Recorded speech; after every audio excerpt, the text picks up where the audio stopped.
आज के short analysis में हम डिस्कस करेंगे नवीन फ्लोरिन इंटरनेशनल स्टॉक के ऊपर। दोस्तों ये स्टॉक अगर आप देखो तो जून 2024 से करेक्शन के अंदर चल रहा है। ओवरऑल अगर आप देखो तो ये स्टॉक ने 6 महीने यानी पूरा आधा साल करेक्शन में बिता दिया, और उसमें भी दोस्तों अगर आप देखो तो स्टॉक ने सिर्फ और सिर्फ पूरे 6 महीने स्टॉक ने एक साइडवे कंसोलिडेशन का टाइम वाइज करेक्शन दिया है, जहाँ पर स्टॉक ने एक स्ट्रॉन्ग बेस बना और अल्टीमेटली इसको ब्रेकआउट करने की कगार पर है।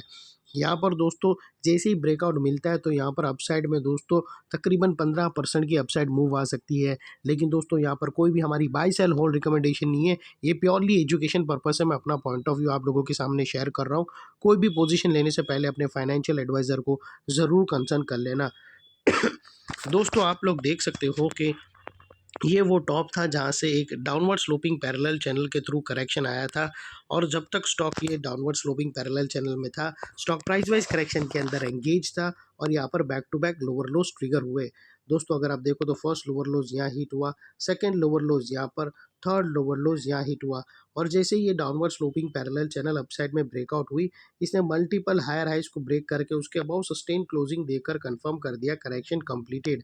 यहाँ पर हमें दो मेजर पॉजिटिव सिग्नल मिले। पहले तो इसने डाउनवर्ड स्लोपिंग पैरेलल चैनल को अपसाइड में ब्रेक कर दिया, जिसके वजह से जो स्ट्रेट डाउनसाइड फॉल आ रहा था प्राइस वाइज करेक्शन का, अल्टीमेटली वहाँ पर ब्रेक लग गई। सेकेंडली जो लोअर लोज थे वो हायर हाइज में शिफ्ट हो गए क्लोजिंग बेसिस पे, जो हमें कंफर्म करता है कि स्टॉक के अंदर टेम्पररी बॉटम लग गई है। अनलेस एंड अनटिल यहाँ पर कोई नया लोअर लोज ना मिले या पुराने लोअर लोज के नीचे क्लोजिंग ना मिले, तब तक हम यही मानकर चलेंगे कि यहाँ पर बॉटम लग गई है और अपसाइड मोमेंटम के लिए ये स्टॉक रेडी है। और फ्रेंड्स बात कर लेते हैं यहाँ पर डाइवर्शन की। तो दोस्तों अगर आप एमएसीडी डालकर चेक करो या आरएसआई डालकर चेक करो तो आपको यहाँ पर clearly diversion, positive diversion witness होगा। प्राइस एक्शन के जो लोअर लो स्विंग अगर आप देखो तो यहाँ पर एक ही एंगल पे दोस्तों फ्लैट है, और वही दोस्तों एमएसीडी के ऑसिलेशन देखो तो अपसाइड में टिल्ट हुए हैं, और यहाँ से हमें ब्रेकआउट मिल रहा है जो एक अपसाइड मोमेंटम पंप कर सकता है स्टॉक के अंदर। और अल्टीमेटली दोस्तों यहाँ पर बात कर लेते हैं चार्ट पैटर्न की, और यहाँ पर ज़रूर ध्यान देना दोस्तों, बहुत कुछ आपको जानने मिल सकता है। दोस्तों अगर आप देखो तो ये स्टॉक, जैसा मैंने आप लोगों को वीडियो के स्टार्टिंग में बताया कि स्टॉक लंबे टाइम से एक साइडवे कंसोलिडेशन कर रहा है। 6 महीना पूरा स्टॉक ने एक रेंज बनाने में बिता दिया, और अल्टीमेटली दोस्तों यहाँ पर रेंज ब्रेकआउट हुई। लेकिन दोस्तों स्टॉक ने यहाँ पर क्लोजिंग ट्रेडिंग के आवर्स के दौरान स्टॉक ऑलरेडी अपसाइड था, ब्रेकआउट किया, लेकिन दोस्तों अल्टीमेटली उसने डाउन साइड में क्लोजिंग कर दी। और दोस्तों वो क्यों रीज़न है दोस्तों, अगर आप देखो ये जो वीक बनी है ना दोस्तों, यहाँ पर लोग फंसे हैं, और ये लोग जो नए लोग ब्रेकआउट मानकर जो एंटर हुए उन लोग यहाँ पर फंस गए हैं।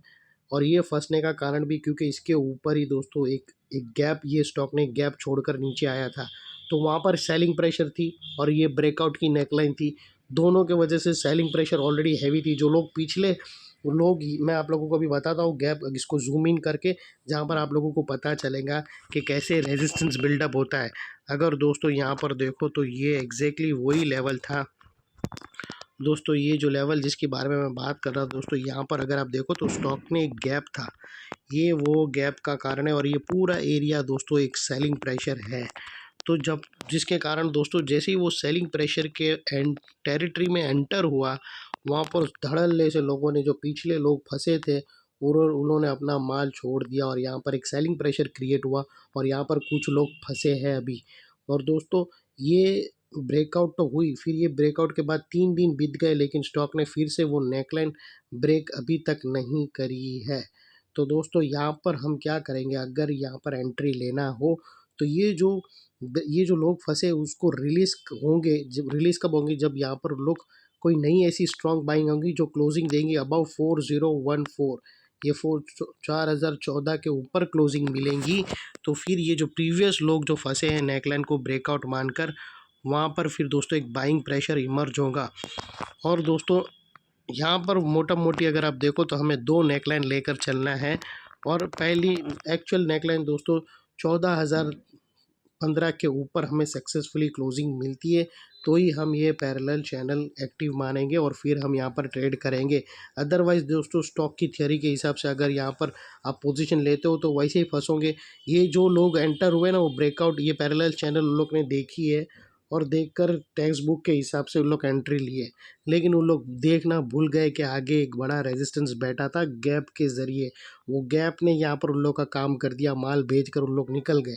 अब ये फंस गए और उन लोग वेट कर रहे वापस ब्रेकआउट के ऊपर सस्टेन का, लेकिन 4 दिन हो गए, यानी ऑलमोस्ट एक हफ्ता हो गया। 4 दिन के बाद 2 दिन हफ्ते मतलब क्लोजिंग आती है। अभी कोई कमेंट में ये मत कर देना कि 4 दिन में हफ्ता कैसा हो गया। तो दोस्तों यहाँ पर एक हफ्ता मतलब कंप्लीट हो जाएगा और अभी भी उसके ऊपर क्लोजिंग नहीं मिली है। तो याद रखना दोस्तों, हम एंट्री लेंगे जब 4015 के ऊपर क्लोजिंग मिलेंगी, अदरवाइज़ दोस्तों यहाँ पर हम अवॉइड करेंगे। और आप लोगों को बता दूं कि ये जो पैरेलल चैनल है उसकी जो मिड लाइन है उसके नीचे अगर ये दोनों ब्रेकआउट होने से पहले ये जो मिड लाइन है उसके नीचे ब्रेकडाउन हो, क्लोजिंग मिल गई, तो फिर दोस्तों वापस ये लोअर एंड पर आएगा और ये पूरा सेटअप हम इग्नोर मारेंगे। यहाँ पर दोस्तों अपसाइड आएंगी जैसे ही 4015 के ऊपर क्लोजिंग होगी। और उसके बाद भी दोस्तों सेलिंग प्रेशर तो वहाँ रहेगा क्योंकि वहाँ पर गैप मेंटेन है। और यहाँ पर दोस्तों फिर ये गैप जो फील होता है वो तकरीबन 4300 के आसपास का लेवल है जहाँ पर ये गैप फील होता है। अगर आप देखो तो एग्जैक्टली ब्लू लाइन मैंने वहीं बनाया है। तो ये जो 4300 का एरिया है वहाँ तक सेलिंग प्रेशर रह सकता है। और यहाँ पर हमारा जो टारगेट निकल कर आता है वो तकरीबन 4400 का एक्चुअल टारगेट है।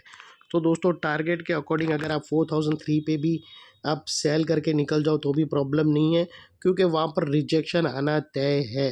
तो वो जो रिजेक्शन है 4300 का वो भी टारगेट के बहुत ही करीब है, 100 पॉइंट ऊपर टारगेट है। तो वहाँ पर भी अगर आप प्रॉफिट बुक करो तो कोई गलत नहीं है, क्योंकि वहाँ रिजेक्शन आएगा। जैसे यहाँ पर वो गैप के एरिया के एंटर जस्ट पास पहुँचा तो उसने रिजेक्शन फेस किया। तो वेरी ऑब्वियस है जब वो पूरा एरिया कंप्लीट होगा तो यहाँ पर रिजेक्शन फेस होगा। तो वहाँ पर भी आप अपने एडवाइज़र को पूछकर पोजीशन को वाइंड अप कर सकते हो, प्रॉफिट बुक कर सकते हो। लेकिन एंट्री जब होगी जब 4015 के ऊपर डेली क्लोजिंग ग्रीन कैंडल मिलेंगी तभी ही। और दोस्तों उसके बाद आप अपने एडवाइज़र को पूछकर यहाँ पर अपना रिस्क टू रिवॉर्ड रेशियो 1:2 या 1:1.5 रख सकते हो। और दोस्तों यहाँ पर फिर ये उसके ऊपर क्लोजिंग होगी तो ये एरिया एक बहुत ही ज़बरदस्त सपोर्ट का काम करेगा। जैसे ही स्टॉक नीचे आएगा तो ये एरिया एक सपोर्ट का काम करेगा, बिकॉज यहाँ पर मल्टीपल पॉजिटिव फैक्टर्स ब्रेकआउट हुए हैं। यहाँ पर दोस्तों हमने डाउनवर्ड स्लोपिंग पैरेलल चैनल जो रेंज के अंदर थी उसको ब्रेकआउट होता हुआ देखा, लोअर लोस को हायर हाइज में शिफ्ट होते हुआ देखा। यहाँ पर ही दोस्तों हमें डाइवर्शन भी मिला, पॉजिटिव डाइवर्शन। और यहाँ पर ही दोस्तों हमें पैरेलल चैनल भी ब्रेकआउट होते हुए मिली, क्लोजिंग बेसिस के कंफर्मेशन का वेट है। जैसे ही दोनों नेकलाइन के ऊपर सक्सेसफुली ग्रीन कैंडल क्लोज होगी तो फिर ये एरिया एक इम्पॉर्टेंट सपोर्ट में ट्रिगर होगा। और इतने बड़े स्ट्रॉन्ग सपोर्ट के नीचे क्लोजिंग बेसिस पे तुम्हारा स्टॉप लॉस रहना चाहिए जो आसानी से हिट ना हो। और बाय एनी चांस अगर क्लोजिंग बेसिस पे हिट हो जाता है तो नो इफ़ नो बट सीधा स्टॉप लॉस देकर ट्रेड को वाइंड अप कर देना चाहिए। ये था हमारा एनालिसिस दोस्तों। अच्छी लगे तो प्लीज़ चैनल को लाइक शेयर सब्सक्राइब करना।